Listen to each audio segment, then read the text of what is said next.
Pues le doy gracias al Señor porque nos permite tener actividades como iglesia, ver que la iglesia se motiva, se anima, pero sobre todo se edifica. Y agradezco a Dios por la bendición que nos da de seguir adelante y desde luego siempre es con su ayuda. Y también les pido que oren por un servidor, vienen otras muchas actividades y que Dios nos dé la fortaleza espiritual, física, que nos ayude porque sí es un grado de responsabilidad y que Dios nos ayude. Amén. Inclúyanme en sus oraciones y estemos orando unos por otros.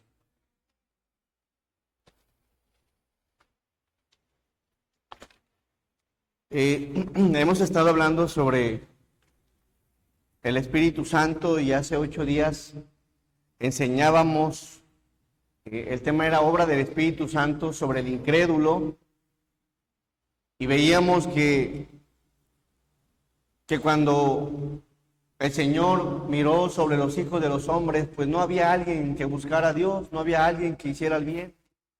Incluso nosotros antes de ser cristianos no estábamos en la mejor vida. De hecho, la Biblia lo describe que estábamos muertos en nuestros delitos y pecados, sin Dios, sin esperanza, haciendo cosas que desde luego a Dios no le agradaban. Y el Espíritu de Dios nos convenció de nuestro pecado, nos iluminó para poder entender el Evangelio. Y recordemos que nos encontrábamos cautivos, Satanás nos tenía cautivos para que hiciéramos su voluntad, y eso lo veíamos en la Biblia, en la segunda carta a Timoteo, capítulo 2, verso 25 al 26, y les instaba de la importancia que hay de predicar el Evangelio, pues la gente está cautiva, no es un enemigo pequeño, es Satanás, es un ser poderoso, obviamente no más que Dios, pero es un ser poderoso, y sabe la forma y la manera de cómo tener a la humanidad cautiva. Y por eso les instaba a invitar a la gente a escuchar el Evangelio, porque solamente Cristo puede liberar. Y también les enseñaba en relación a lo que hace ahora el Espíritu Santo en la vida de aquella persona convertida, que nace de nuevo. El nuevo nacimiento es espiritual y es una obra del Espíritu Santo. Eso es algo hermoso y bonito que le enseña la Biblia, que es necesario nacer de nuevo, pero el nacimiento es espiritual. Por eso dice la palabra que pasamos de estar muertos a estar vivos. Pasamos de estar sin esperanza, ahora a tener esperanza. Y esta obra la hace el Espíritu, la regeneración del nuevo nacimiento. Y sucede en el instante que la persona acepta a Jesús como su Salvador personal, invitándolo a su corazón. Y bueno, eso pasa en la vida de aquel que va iniciando, pero hoy quiero mostrarte la obra del Espíritu Santo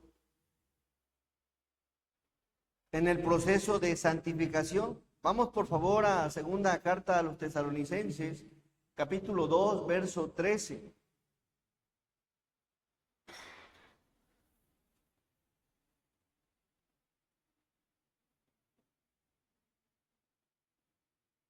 Segunda a los Tesalonicenses 2:13.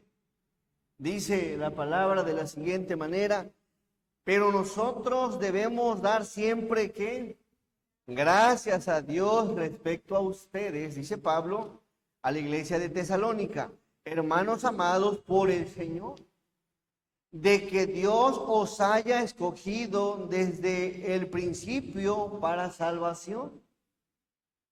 Fíjense, mediante la santificación, ¿por quién? Mediante la santificación por el Espíritu y la fe en la verdad. Vamos a orar. Amoroso y buen Dios, le damos gracias, Señor, por esta oportunidad que nos das. Bendice a mis hermanos, derrama de tu gracia sobre ellos. Danos el discernimiento espiritual, para poder comprender, entender, reflexionar, examinar, meditar, Señor, tu palabra, pero sobre todo guardarla en nuestro corazón con el buen deseo de querer obedecerla. Bendice a mis hermanos, fortalece también a mis hermanos que siguen la transmisión, donde quiera que nos estén viendo. Una bendición especial para cada uno de ellos, Señor. Tú conoces la situación, circunstancias por las que de pronto no puedan estar aquí. Y te pido, Señor, que también sigas obrando en la vida de toda la iglesia en general, para que sigamos adelante. Bendice esta enseñanza, bendíceme, Señor, guíame, purifícame, Señor, y permite que con un corazón limpio podamos recibir tu palabra. Quédate con nosotros, te lo pedimos, Señor, en el santo nombre de Jesús. Amén. Muy bien, fíjense. Pero nosotros debemos dar siempre gracias a Dios. Pablo daba gracias a Dios por la iglesia de Tesalónica respecto a los hermanos obviamente que eran amados por el Señor, de que Dios os haya escogido. Pero aquí hay algo interesante, desde el principio para salvación. Y la última parte dice, mediante la santificación por el Espíritu y la fe de la verdad.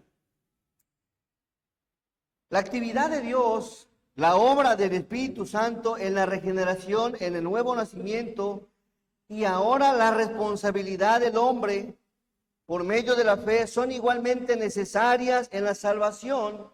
Ya fuiste salvo por medio de la fe, ya fuiste salvo obviamente por medio de Jesús en ese proceso de regeneración, mas sin embargo ahora inicia un proceso de santificación. Cuando una persona recibe a Cristo en su corazón, en ese instante pasa a ser santo. Santo, y eso lo enseña la Biblia. Ahora Dios te ve santo. ¿Por qué? Porque tienes a su Hijo que es santo en tu corazón. De tal manera que dice Hebreos 10:10, por favor.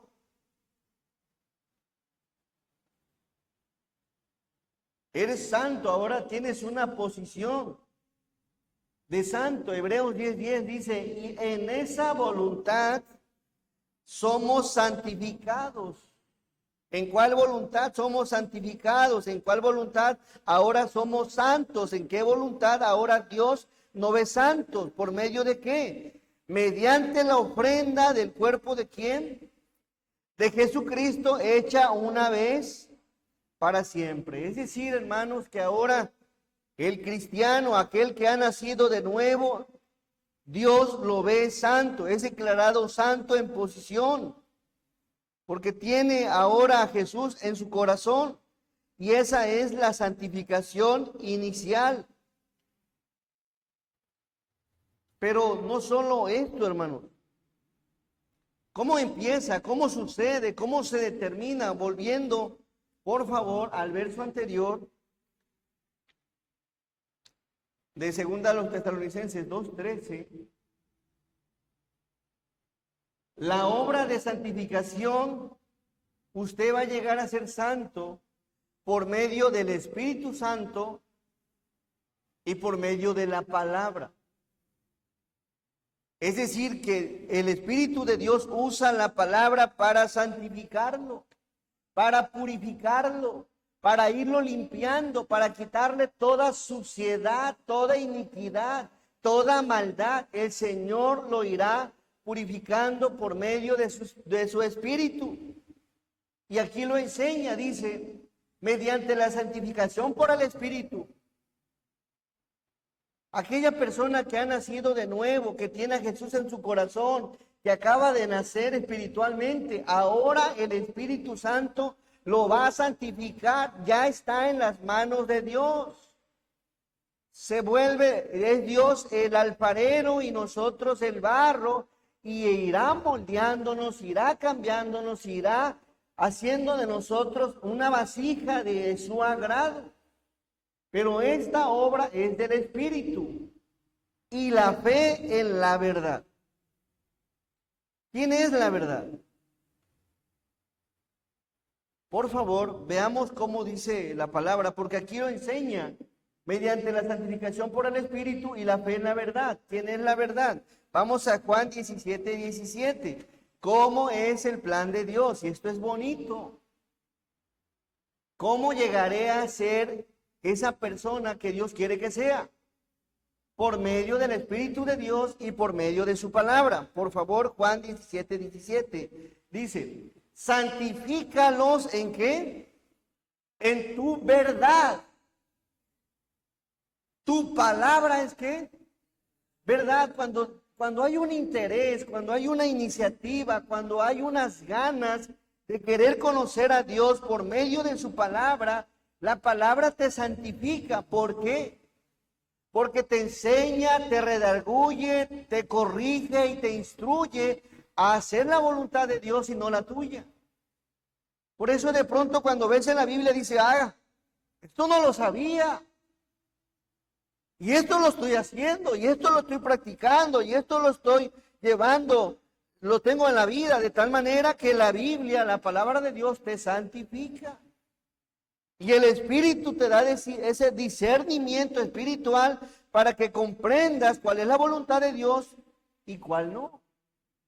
De tal manera que por eso se insta a que lean la Biblia, escuchen la palabra, mediten en la palabra, reflexionen en la palabra, porque es la palabra la que el Espíritu Santo usa para purificarnos, para santificarnos.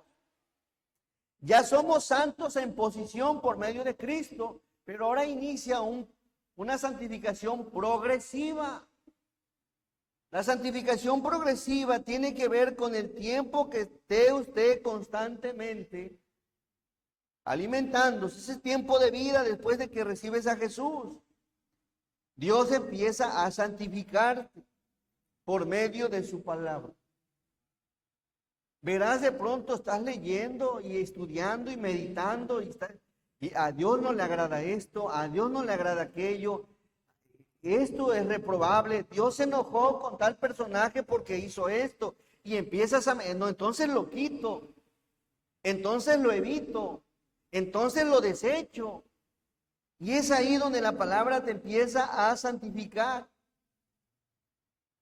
El Espíritu de Dios usa su palabra para purificarnos, para irnos limpiando, de tal manera que va renovando nuestra mente, cambiando nuestros pensamientos, transformando nuestra vida. Una persona que es constante a la palabra del Señor, Dios constantemente le está hablando, le está enseñando, le está confrontando, le está redarguyendo, le está incluso corrigiendo o instruyendo. Miren, primera a los Tesalonicenses, capítulo 2, verso 13. Primera a los Tesalonicenses 2:13. Por lo cual también nosotros sin cesar damos gracias a Dios de que cuando recibisteis, ¿qué cosa? La palabra de Dios que oísteis de nosotros, ayúdenme con lo demás, la recibisteis no como palabra de hombres, sino según es en verdad la palabra de Dios, la cual actúa en vosotros, ¿quiénes? Los creyentes. Ahora la palabra de Dios es la que actúa en nosotros los creyentes. De tal manera que el Señor nos va transformando, nos va cambiando. Eso es una obra de nuestro Dios. De tal manera que a qué grado cambió la palabra de la iglesia, de los hermanos de Tesalónica. Si usted es dado a la Biblia, hermano, a meditarla como un hábito, no porque alguien se lo pida, sino como una intención, un buen deseo, un buen anhelo de querer alimentarse. Dios le va a estar fortaleciendo todos los días. La Biblia actúa en su corazón cuando usted va a ella. ¿Por qué? Porque es la palabra de Dios, es viva y eficaz y actúa en los creyentes. Miren el cambio radical en el verso, capítulo 1, verso 9.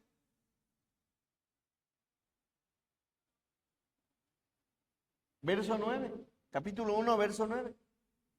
Porque os acordáis, dice, porque ellos mismos cuentan de nosotros la manera en que nos recibisteis y cómo os convertisteis de los ídolos a Dios para servir al Dios vivo y verdadero. ¿Cómo se dio cuenta el creyente de Tesalónica que lo que estaba adorando era pecado? Que lo que estaba haciendo iba en contra de Dios. ¿Por medio de qué creen? Por medio de la palabra. Pero ellos la recibieron. Ellos la tomaron en cuenta. Ellos la consideraron. Y es lo que dice el capítulo 2, verso 13. Cuando una persona no recibe la palabra, no acepta la palabra, no considera la palabra, no va a haber un cambio. Los hermanos de Tesalónica lo hicieron. Por lo cual también nosotros y César damos gracias a Dios de que cuando recibiste la palabra de Dios, que oíste de nosotros. ¿A qué venimos a la iglesia? Venimos a adorar a Dios, pero también venimos a recibir su palabra. A Dios le agrada que le cantes, a Dios le agrada que le sirvas, a Dios le agrada que lo estés exaltando y le agrada, pero también le agrada que en la manera que lo exaltes o lo exaltamos, también le agrada que le prestes atención. Le agrada que estés escuchando su palabra. La iglesia, los hermanos de Tesalónica recibieron la palabra. Por eso había cambios, por eso hubo transformación, por eso hubo renovación. De tal manera que cambiaron su forma de adorar de los ídolos al Dios vivo. La recibiste. ¿Cómo recibes? Y a mí me llama la atención cómo de pronto una enseñanza puede salir gente molesta. Y lo peor es que no comprenden que la Biblia es la palabra de Dios. ¿Cómo te vas a molestar? Y peor aún se molestan por quien la predica como si fuera del que la predicó. Ten esa actitud cuando vayas a escuchar la palabra. Lleva tu Biblia y observa. Fíjense. Y aquí está lo que hizo la diferencia en aquellos que recibieron la escritura. Fíjense, una de las cosas que tanto me gustaron, me recuerda en el seminario, era que era muy preguntón. ¿Por qué esto? ¿Por qué el otro? ¿Por qué el otro? Igual no podemos avanzar. Y es que hay un interés, no vas a crecer si no te interesas en preguntar o en saber o escudriñar o en llegar a casa a investigar. Miren, cuando recibiste la palabra de Dios que oíste de nosotros, la recibiste no como palabra de hombres, sino según en verdad la palabra de ¿quién? La palabra de Dios. Eso te llena, eso te fortalece, eso te consuela, eso te cambia, eso te renueva, eso te levanta, eso te anima, eso te hace que te esfuerces. Cuando tú la tomas como la palabra del Señor. A veces ven a la iglesia, recuerda, a veces Dios te va a enseñar algo que no sabes, pero también hay ocasiones que te va a confrontar. ¿Y con qué te va a confrontar? Con cosas que sabe Dios que no estás haciendo bien. Te va a confrontar, pero tómalo como lo enseña la palabra de Dios. Tómala como la palabra que es del Señor. Te va a corregir. La iglesia, para que pueda ser transformada y convertida y renovada, tiene que ser la iglesia enseñable, hermanos. No hay iglesia perfecta, desde luego, pero para que una iglesia sea diferente, sea distinta, tiene que dejarse enseñar por la palabra de Dios. Quizá pueda haber alguna historia que diga, no, esa ya me la sé, pero tú préstale atención a la palabra y estoy seguro que algo nuevo vas a aprender del Señor. Sé una persona enseñable y te maneja un margen, no lo sabes todo. Yo lo veía en los pastores, entre ellos se pedían consejo. ¿Por qué no lo saben todo? Ser enseñable forma parte de esa humildad que debe de existir en el cristiano. La recibiste no como palabra de hombres, sino según es en verdad la palabra de Dios, la cual actúa en vosotros los creyentes. Actúa. Ahora, en ese sentido, hermano, ¿de qué manera el Señor actúa? No solo usa la palabra, sino que también el Espíritu de Dios. Vamos a Hebreos capítulo 12. Y saben, la Biblia cómo lo ilustra, cómo el Señor, digo, en su bondad nos ilustra las cosas de forma tan práctica. Tan práctica. Miren, ¿qué pasa? Fíjense, ¿qué pasa cuando de pronto un papá o una mamá o los dos ya le dieron una indicación, una instrucción al niño o a la niña y no la obedece? Ya le dijeron una vez, ya le dijeron 2 veces, ya le dijeron 3 veces. ¿Qué hace un papá y una mamá? A ver, ¿qué hace? Le dan el celular. Hoy en día le dan el celular.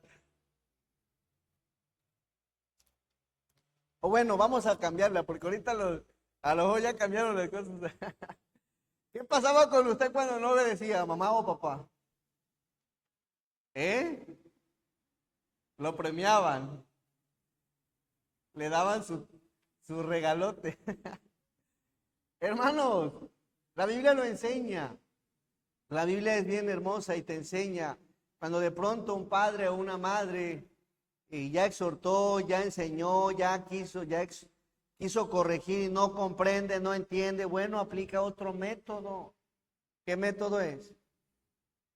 La disciplina, la disciplina. Vente, corazoncito hermoso. Ahora, y es algo interesante, lo tienen que hacer.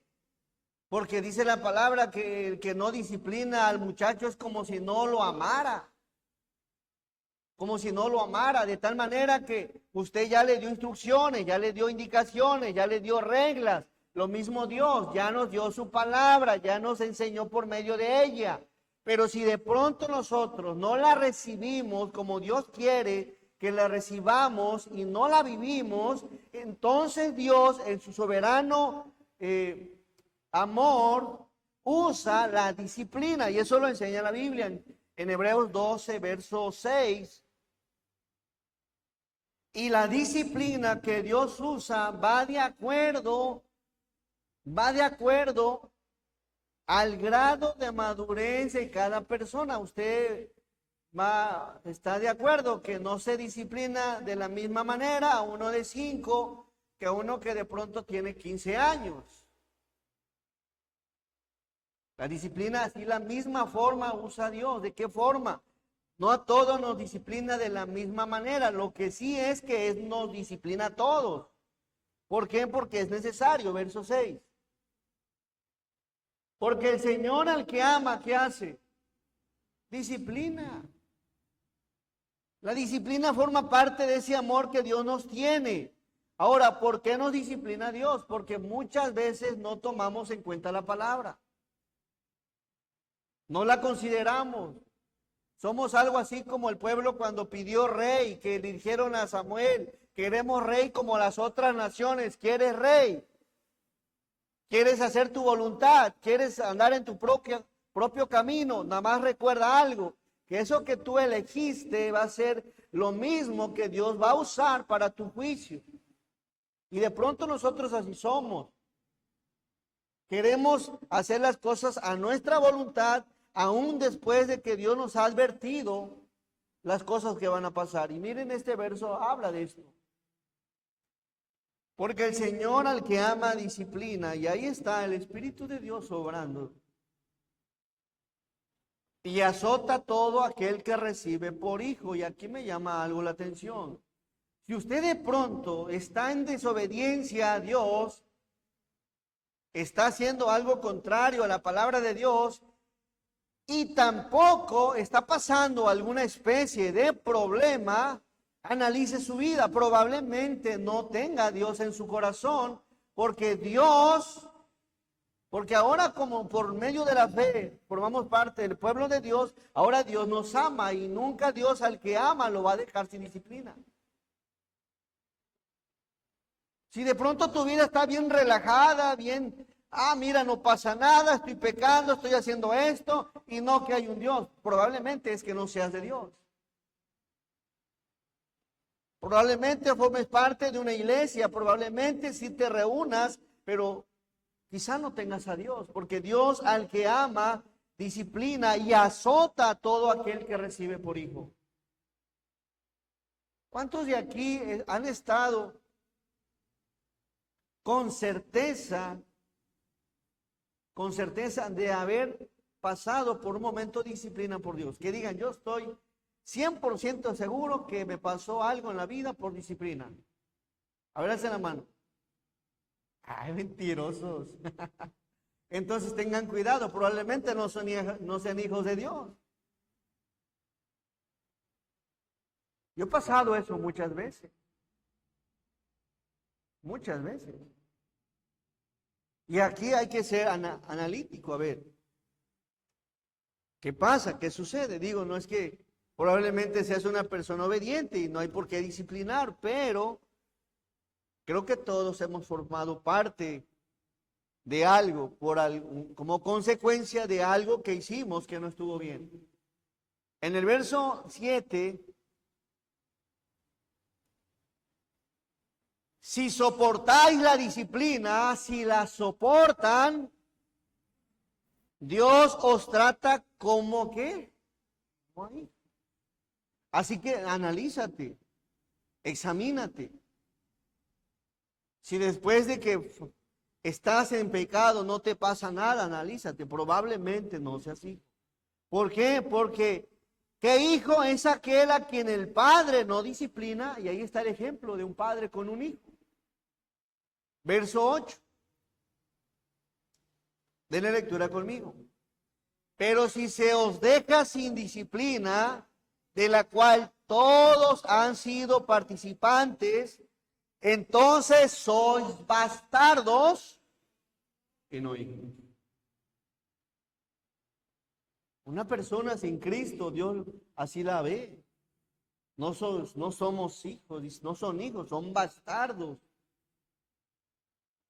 Así que cuando de pronto venga la disciplina, toma en cuenta que esa disciplina forma parte del amor del Señor. Lo hace porque te ama. A diferencia del hombre que a veces la disciplina puede que no sea una disciplina justa, una disciplina correcta, una disciplina apropiada. No, la disciplina de Dios es exactamente lo que necesitamos para cambiar de dirección. Algunos pasan algo, problemas de algún índole en casa. Ahora, no significa que siempre los problemas sean motivo de una disciplina, y lo vemos en el libro de Job. Pero sí forma parte de lo que Dios hace para santificar al creyente. En el verso 8, de la cual todos han sido participantes, entonces sois bastardos y no hijos. Verso 9, por otra parte, tuvimos a nuestros padres terrenales que nos disciplinaban y los venerábamos. ¿Por qué no obedeceremos mucho mejor al Padre de los Espíritus y viviremos? El plan de Dios de la disciplina es que le obedezcamos. Y la usa cuando estamos en desobediencia. El Padre de los Espíritus quiere que vivamos. Hermanos, el Señor sabe lo que quizá al momento no lo entiendas, no lo comprendas, no tienes el conocimiento de Dios que de forma anticipada pero Dios puede usar la disciplina para evitar una tragedia, un problema, un caos en tu vida, y al momento no lo entiendes, no lo comprendes, pero Dios, que conoce todas las cosas, sí sabe hasta dónde puedes llegar. A mí me gusta mucho el pasaje de cuando vemos allá al rey Saúl enviando una caravana de soldados por David, y fueron a él para matarlo. Llegaron allá y el Espíritu vino sobre ellos y empezaron a profetizar. No se cumplió el propósito. El Espíritu va a evitar que preserves en lo que a Él no le agrada. Presérvame, Señor, de no pecar, y el Espíritu lo hace. Lo hizo en el tiempo de Saúl una vez, lo hizo 2 veces, lo hizo 3 veces, y no contento, no tomando en cuenta que Dios le estaba diciendo, frénate Saúl, él fue personalmente y terminó profetizando.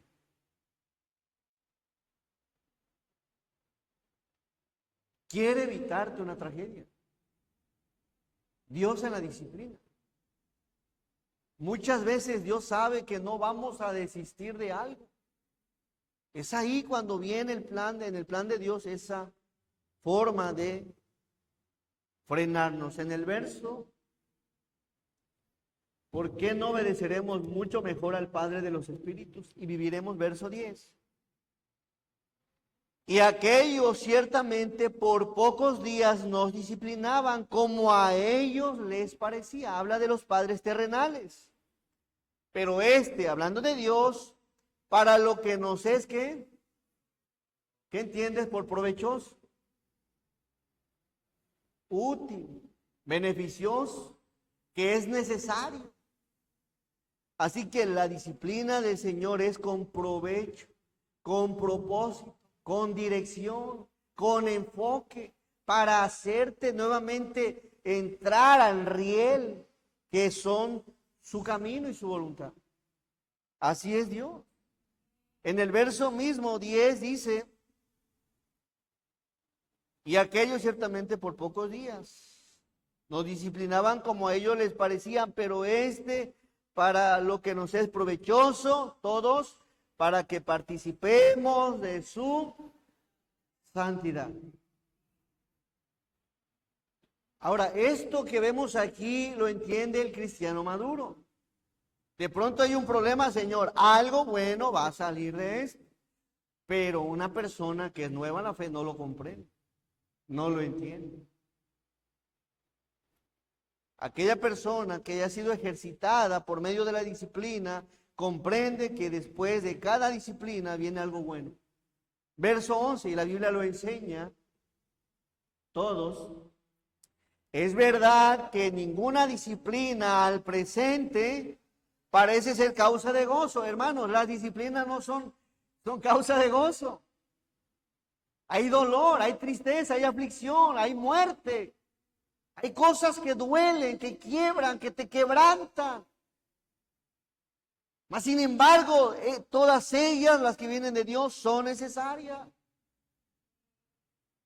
¿Cuántos de pronto, después de la partida de un ser amado, se empiezan a acercar al Señor? Hijos que en algún tiempo habían hecho profesión de fe y después de la muerte de alguien terminan en la iglesia. A lo menos el siguiente servicio después del sepelio, muchos están en la iglesia.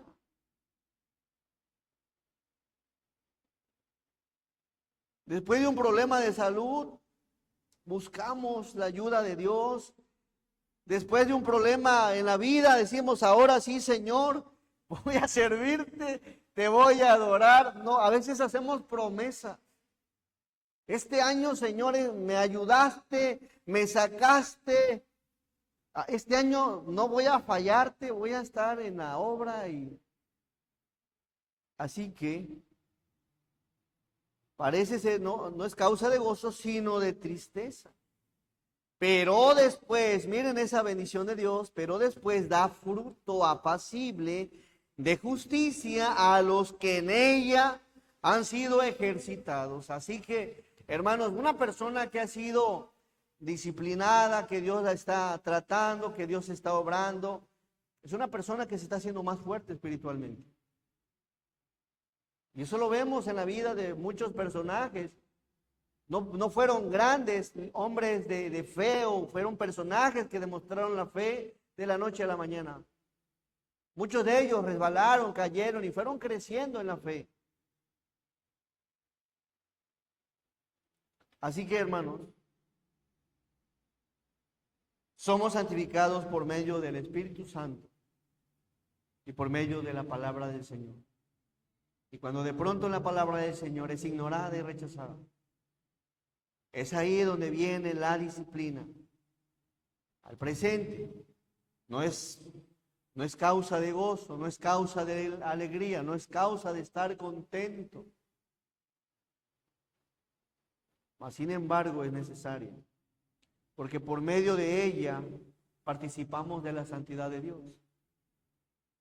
Por medio de ella nos purificamos, por medio de ella nos apartamos, por medio de ella nos distanciamos del pecado, por medio de ella decimos, ya basta de lo que estoy haciendo.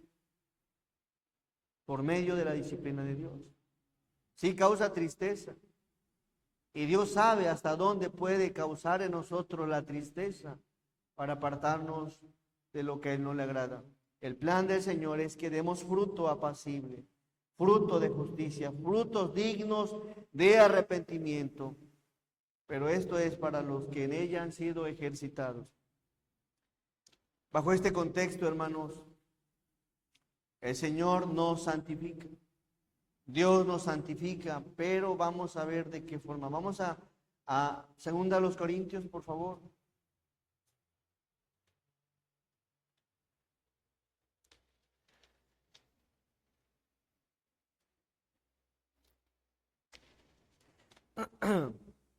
¿Saben algo?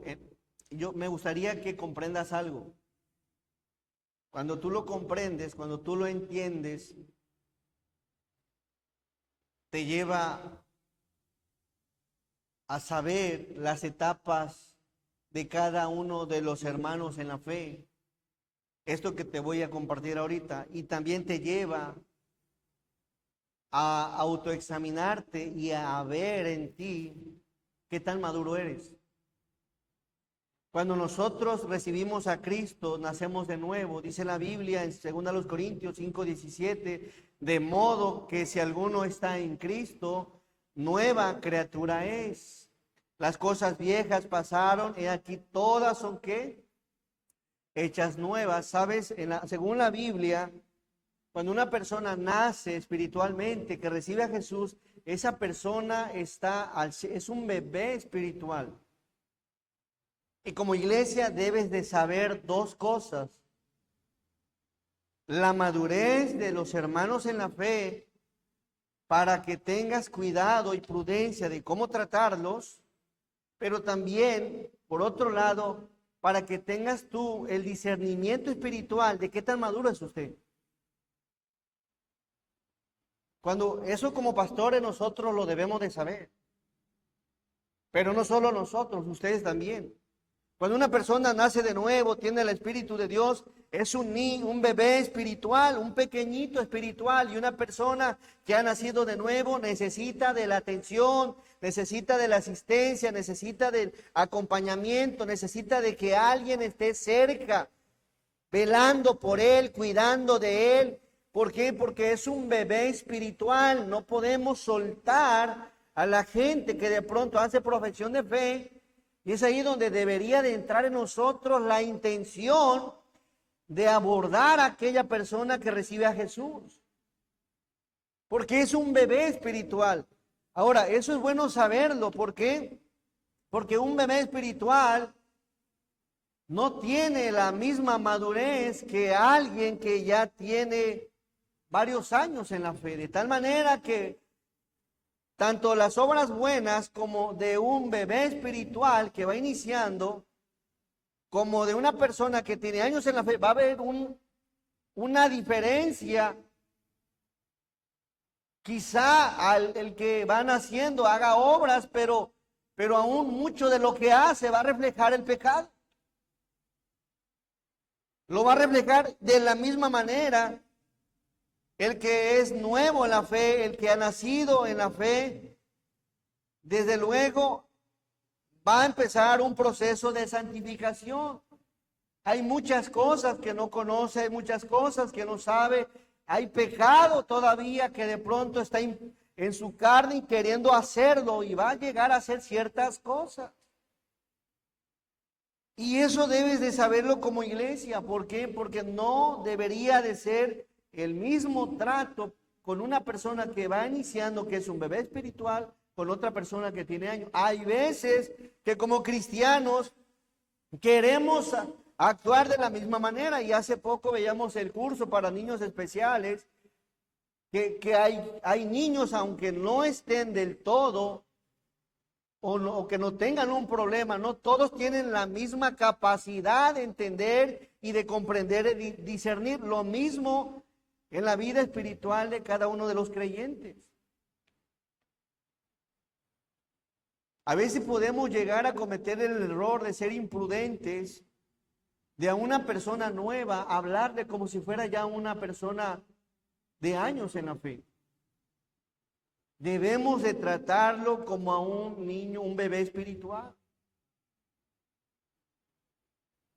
Requiere de esa asistencia, y es ahí, hermanos, donde los que ya tienen más años en la fe deberían de interesarse en la semana, por lo menos un día, en ver quién va iniciando en la fe, en ver quién ya recibió a Jesús, para estarle aclarando las dudas, para estarlo guiando, para estarlo alimentando, para estar orando por él. Y eso es parte del trabajo de la iglesia. La mies, dice la Biblia, es mucha y los obreros pocos. Debe de haber interés. Aquí Dios empieza a obrar, usa la palabra del Espíritu, obra en aquel pequeñito. No solo hay bebés. Vamos al capítulo 13 de 1 Corintios.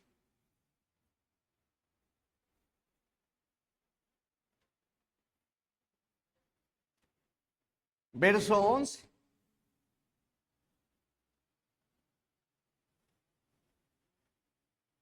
Cuando yo era ¿qué? Y Pablo no está hablando de la etapa de niño. El bebé, el niño, adolescente, joven, adulto, anciano. Y lo mismo en lo espiritual lo hay. Así lo ilustra la Biblia. Pablo dice, cuando yo era niño, hablaba como niño, pensaba como niño, y muchos están en esta etapa. Ya pasaron de ser un bebé a ser un niño. Pablo fue un niño, dice que él hablaba como niño, pensaba como niño, juzgaba como niño. Por lo que no podemos, les hago mención, tratar en la iglesia de la misma manera, hablando en relación a una disciplina, de hablar en relación a algún tema. Habrá cosas que, si tú le hablas de Apocalipsis a un bebé espiritual, no va a entender ni jota. Le hablas de Primera de Juan, Segunda de Juan, Tercera de Juan, lo va a entender con claridad. Le hablas de Santiago, lo va a entender con claridad. Le hablas del primer evangelio, del evangelio según San Juan, lo va a ir comprendiendo. Hay etapas, hay momentos. Pablo fue niño espiritual y hablaba como tal, juzgaba como tal. Una persona que de pronto es todavía mal hablada, que de pronto piensa para todo, está inclinado a lo malo, o se le sale de pronto allí una palabra, o tiende a juzgar con frecuencia a los demás, bueno, todavía está actuando como un niño. Ahora, aquí hay algo interesante. Ni los años en una iglesia, ni porque tenga muchos años de edad, ni porque haya recibido mucho la palabra de Dios, es sinónimo de que la persona sea madura. Habemos personas que tenemos muchos años, de quizá muchos años de edad, que tengan años de cristiano, años en el ministerio y muchas otras cosas, y al mismo tiempo sean niños. ¿Por qué? Porque hablan como niño, porque piensan como niño y juzgan como niño. Y es ahí donde yo quiero que tengas discernimiento tú como iglesia. ¿Por qué? Porque no porque una persona sea que tenga años en la fe o porque haya leído 10 veces la Biblia, es sinónimo de que sea una persona madura. Cuando tú comprendes eso, nada más observa, analiza y reflexiona las acciones, las palabras, la forma de pensar, te das cuenta quién es un niño, quién es un adolescente, quién ya está maduro en la fe.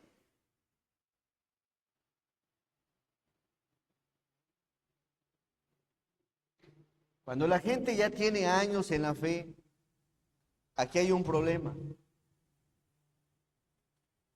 Hay veces quiere actuar como niño en cosas que ya sabe.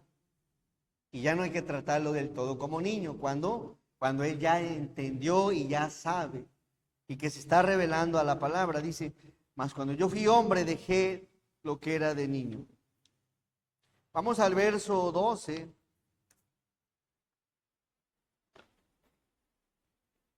Aquí Dios está trabajando con los bebés, con los niños, con la palabra, con su disciplina. Ahora vemos por espejo oscuramente, mas entonces veremos cara a cara. Ahora conozco en parte, pero entonces conoceré como fui conocido. Interesante. Conforme vamos creciendo, vamos palpando, vamos meditando, y yo era esa persona.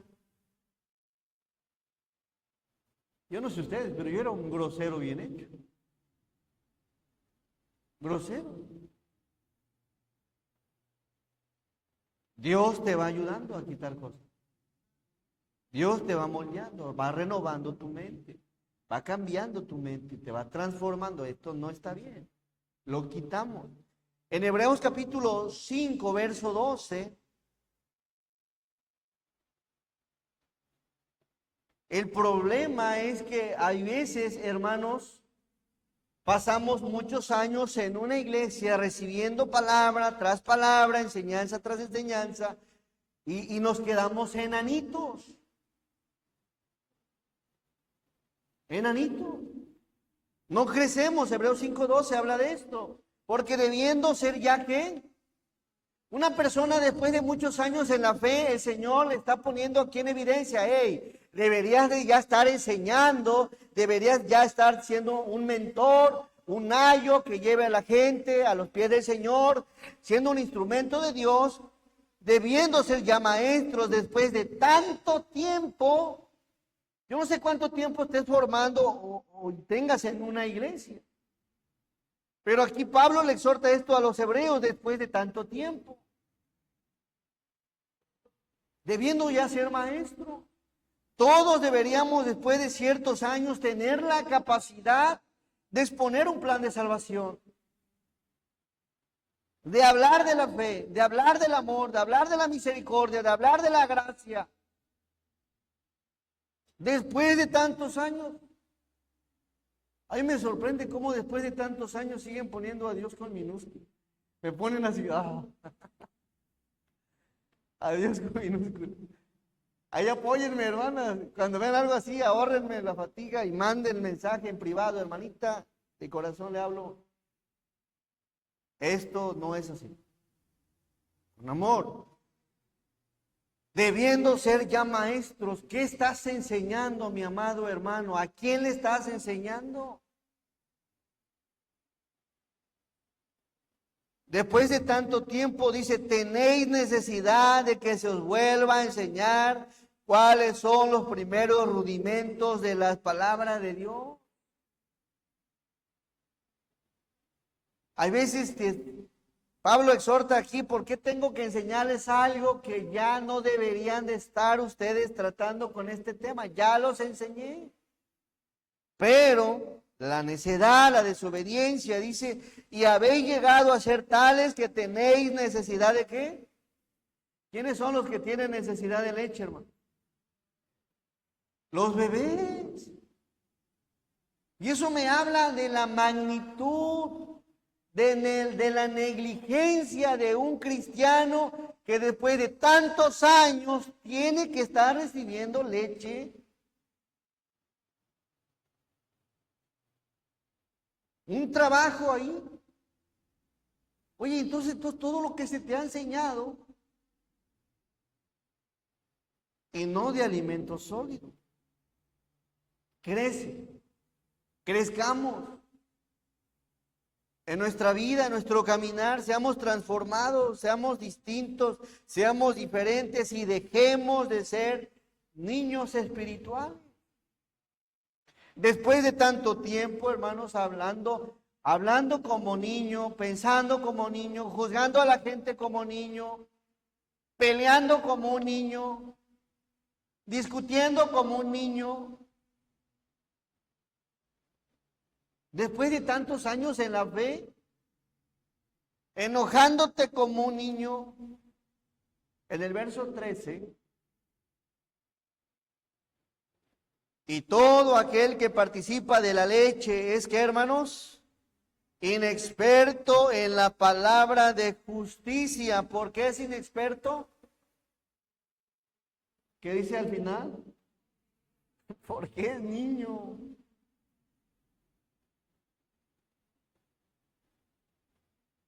Voy de acuerdo que vayas empezando en la fe, que seas un bebé y que seas un niño. Pero después de tanto tiempo que sigas actuando como un niño, como un berrinches, como si no le autorizas ni le compras algo, se pone a revolcarse. También eso pasa en las iglesias, también pasa. Que si no le das lo que quieren se van, actuando como niños, viviendo como niños. Y a veces eso sucede en las iglesias, que después de tanto tiempo, de que sean un ejemplo a seguir, que sean mentores, que sean quienes están enseñando, son esas personas que de pronto en vez de ayudar, hacen retroceder la obra de Dios. Por la forma en que se comportan.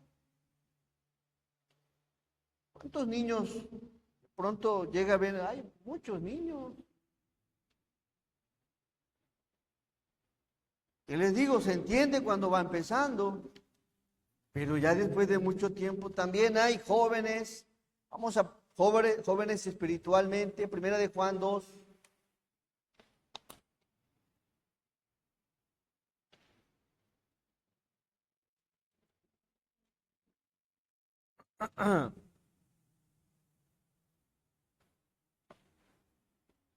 Primera de Juan 2, capítulo 14.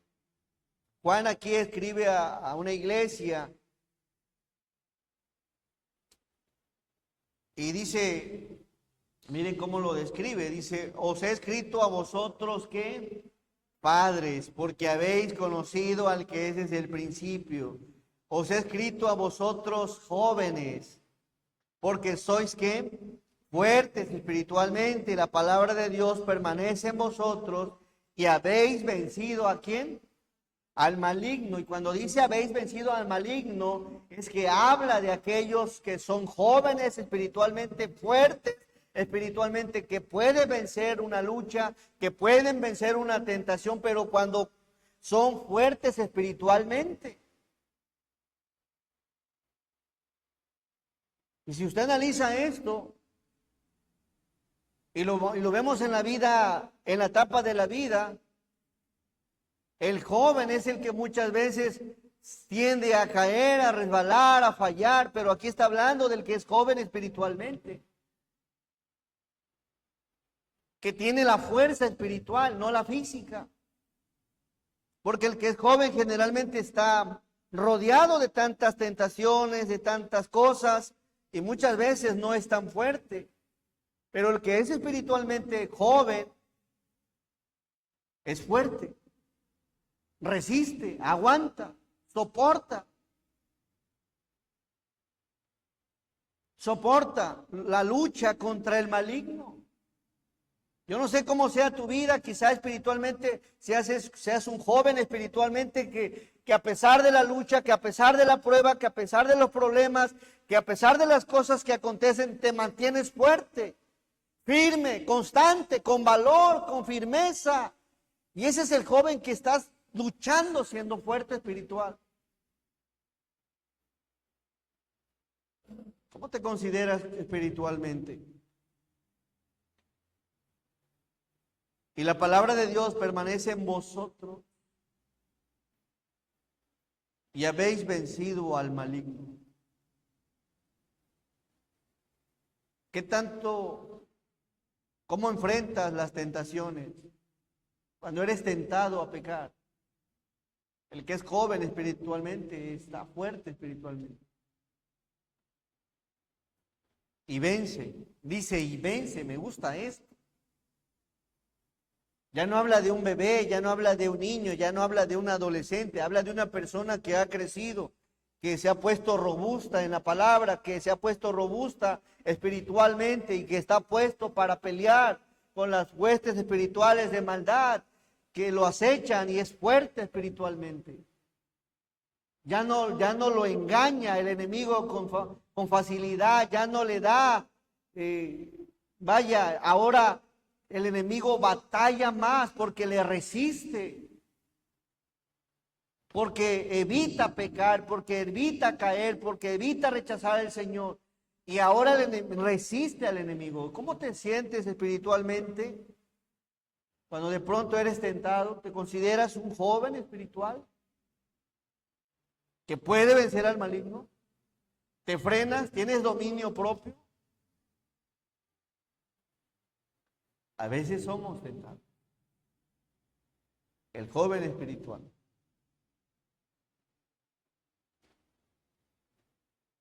Es aquella persona que es fuerte. No siempre, hermanos, una persona puede ser un anciano, puede que sea un niño. Y puedes ver una persona joven que sea un anciano espiritualmente.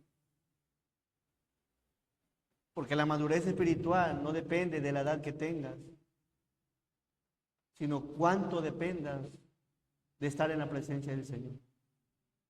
Y si tú de pronto eres un niño y quieres ser un joven espiritual, refúgiate en Dios, abraza la palabra de Dios, disfruta la escritura, llénate de ella y resiste al maligno que es el diablo, que va a querer hacerte caer.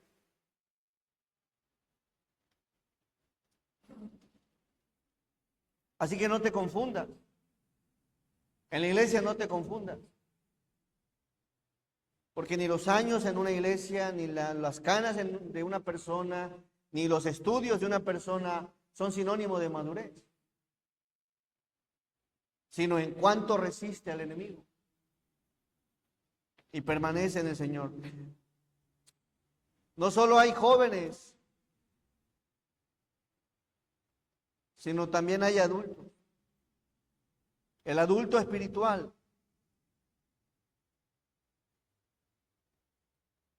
es aquel que tiene los sentidos ejercitados en el discernimiento del bien y del mal, y eso es hermoso. Vamos a Hebreos 5:13. Hebreos 5:13.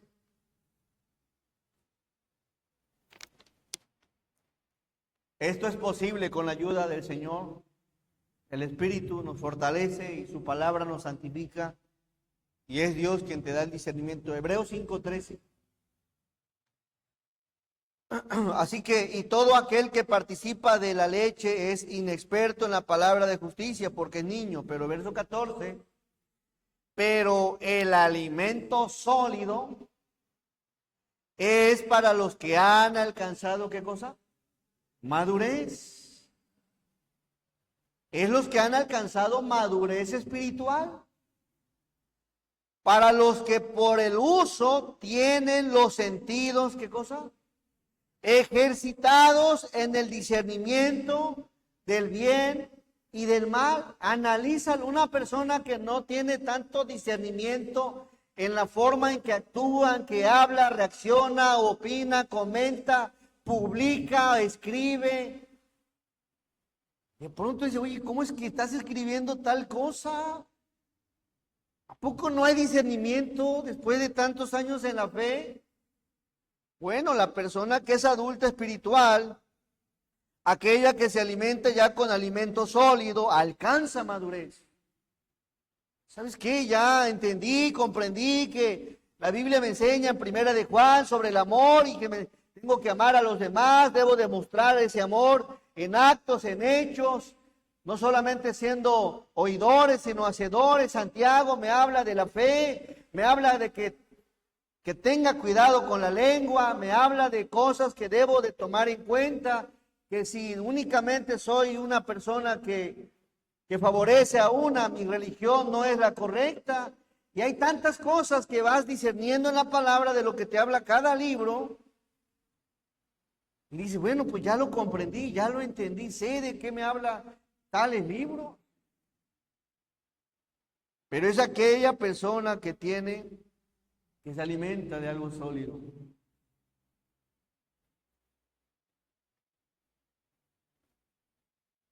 Uno de los libros favoritos, de los que más me encantan, es el libro de los Proverbios. Hermanos, está lleno de sabiduría. Les invito a estudiarlos. Tanto consejo práctico y para la vida. De verdad que Dios te quiere ver como una persona madura, sabia, que no solo tiene inteligencia, sino que pone por obra la inteligencia. Y eso es lo que hace una persona sabia. El que obedece la palabra, el que ejercita el discernimiento para el bien y el mal. ¿Cómo te va con eso? Si de pronto no tienes ese discernimiento, o si lo tienes y no lo obedeces, recuerden que viene la disciplina. Y por último, en Primera de Pedro 5, por favor, verso 1, Primera de Pedro 5, 1.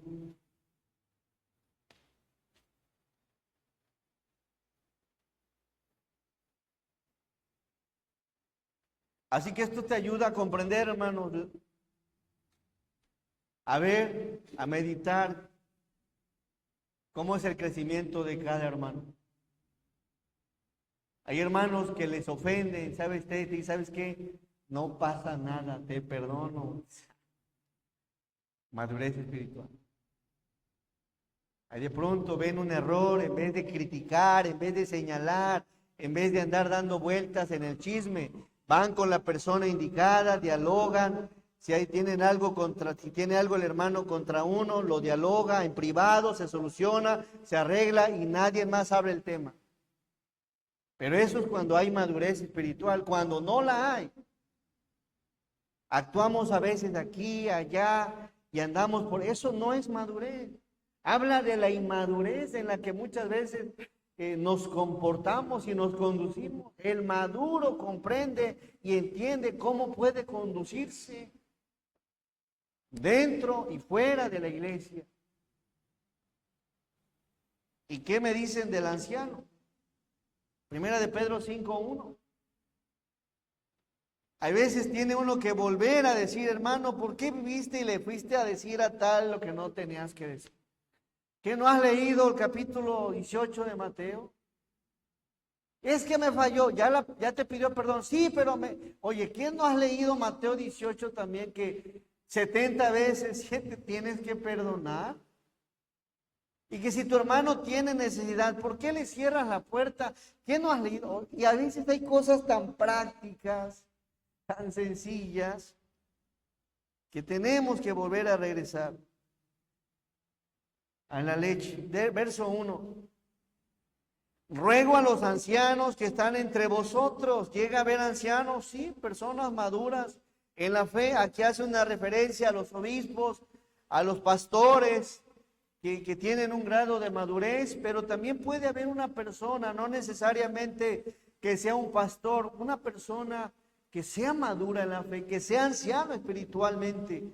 Yo anciano también con ellos y testigo de los padecimientos de Cristo, que soy también participante de la gloria que será revelada. Habla de esa madurez espiritual y discernimiento como anciano en el verso que sigue. Como anciano ya tiene otra responsabilidad, otra visión, otro alcance, otra cosmovisión. De pronto puedas ver algo a tu alcance como oveja, pero el pastor tiene más discernimiento porque está constantemente leyendo la palabra, pidiendo dirección, pidiendo guía. No significa que la gente o la iglesia no lo tenga, pero Dios los ha puesto por algo. En el verso 2 dice, apacienta la grey de Dios. ¿Qué llevó a un anciano a apacentar la grey de Dios? El amor a Dios. Deténlo con eso. Un acto de amor hacia Dios, gratitud hacia Dios. Disponer su vida, ¿por qué? Porque entiende que no hay otra cosa mejor que servir a Dios. Apacienta la grey de Dios que está entre vosotros. Nadie nos pidió que apacentáramos la grey, ningún humano. Quien está pastoreando la grey de Dios es porque ha tomado en cuenta el llamado de Dios y porque está siendo obediente a la palabra de Dios. Y eso marca una diferencia en cuanto a esa disposición de querer hacer lo que a Dios le agrada y estar no solo en la voluntad de Dios, sino en el plan de Dios. Ya dispone su vida, ¿para qué? Para apacentar a la grey, para apacentar a la iglesia, cuidando de ella. Hay veces entre nosotros no nos cuidamos. Y Él tiene un celo, un amor hacia los... Hey, trátense bien, ámense, perdónense, cuídense, apóyense. Tiene cuidado de ellos. Y no lo hace por fuerza, no por fuerza, sino que nadie aquí me pidió que fuera un pastor. Dios coloca los dones, pero el llamado lo hace cada persona en obediencia a Dios, por amor al Señor, a las ovejas perdidas, por amor a las ovejas que no tienen pastor, sino voluntariamente, no por ganancia deshonesta, sino con ánimo pronto. El verdadero anciano lo hace porque ama a Dios y no porque tenga un interés personal. Y ese es el anciano espiritualmente. Y lo hace con ánimo, lo hace con gozo, lo hace con la alegría. No le pesa. Claro, se cansa físicamente porque sí es cansado. Pero espiritualmente hay una fortaleza en la que tú quisieras hacer otras muchas cosas. Pero habla ya de un grado de madurez en la que ha dejado su... Decía hace tiempo un familiar, pero ¿para qué estudiaste? Tanto esfuerzo, con trabajo estudiaste una carrera y ahora te vas a dedicar a otra vida. No lo comprenden, no lo entienden. Sí, se llega uno a su vida, pero sabe que uno que es mejor se vive en la obra del Señor. Porque sirves para lo eterno. En el verso 3, la acción de un anciano no debe de ser como teniendo señorío, dice, no como teniendo señorío sobre los que están a vuestro cuidado, no aprovechándose de la iglesia, no abusando de la iglesia, sino exhortándoles, enseñándoles con amor, con paciencia, con pureza, con santidad. ¿Para qué? Para que vayan de camino al Señor. Dice, sino siendo ejemplo de la grey. Y aquí viene algo interesante. Eso no significa que los ancianos o los pastores no tengamos de pronto debilidades, no tengamos problemas de cualquier otro tipo. Mas sin embargo, son personas que se esfuerzan por agradar al Señor. Decía Pablo, ¿quién enferma y yo no enfermo? ¿Quién de pronto a veces no llora y también llora, también se enoja, también se molestan, también a veces hay momentos en los que hay fragilidad. Pero de la misma manera Dios nos fortalece y nos ayuda. Así que humanamente tenemos la misma naturaleza. Somos frágiles, pero espiritualmente tratamos de buscar la presencia del Señor. ¿Para qué? Para seguir en la obra, amando al Señor. ¿Y cuál es el fin de todo esto que se está enseñando? Hablando de la santificación, de que el Señor, así como puede, nos santifica desde que somos bebés, niños, adolescentes, jóvenes, adultos, ancianos. Si de pronto en cualquier etapa nosotros nos desviamos, sea niño, sea anciano, sea adolescente o sea joven, el Señor puede disciplinar a todos, porque Él es soberano y lo puede hacer con todos. En Efesios capítulo 4, verso 13. ¿Cuál es la meta del Señor en santificarnos por medio del Espíritu y su palabra? Vamos a dar lectura a este hermoso verso. Hasta que todos lleguemos a la unidad de la fe, al conocimiento del Hijo de Dios, a un varón perfecto, maduro, a la medida de la estatura de ¿quién? De la plenitud de Cristo. ¿Cuál es la meta? Cristo. Es nuestra meta. Así que si de pronto no estás reflejando algo, pues Dios va a seguir trabajando contigo. El plan del Señor es el que todos lleguemos a la unidad de la fe, al conocimiento de su Hijo amado, el Señor Jesús, a un varón maduro. A diferencia del Señor, nosotros tenemos naturaleza de pecado. El maduro no significa que no tenga errores. A diferencia del Señor Jesús, que nunca pecó, que es santo, inocente, sin mancha. El maduro es que cuando falla, reconoce su pecado y alinea su plan de vida al plan de Dios. Se incorpora. Hermanos, Dios les bendiga. La obra del Espíritu Santo de santificación es por medio de su palabra y por medio de su Espíritu. Y usa también de la disciplina. Y ahí la llevamos.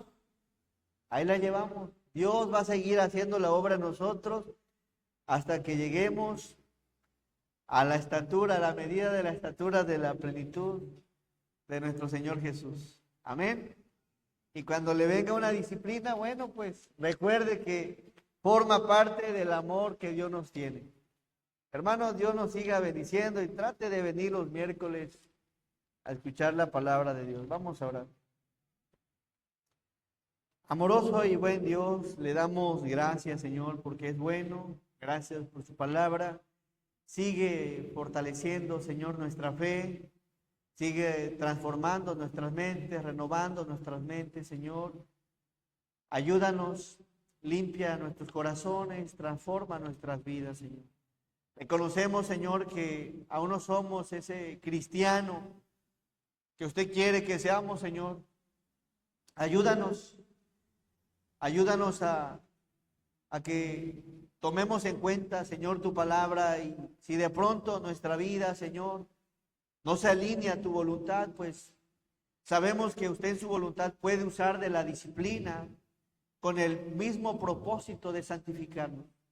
Estamos en tus manos, Señor, y trátanos como usted sabe tratarnos, siempre con justicia. Usted sabe lo que necesitamos, Señor. No nos gustaría la disciplina, pero dice tu palabra que todos hemos formado parte de la misma.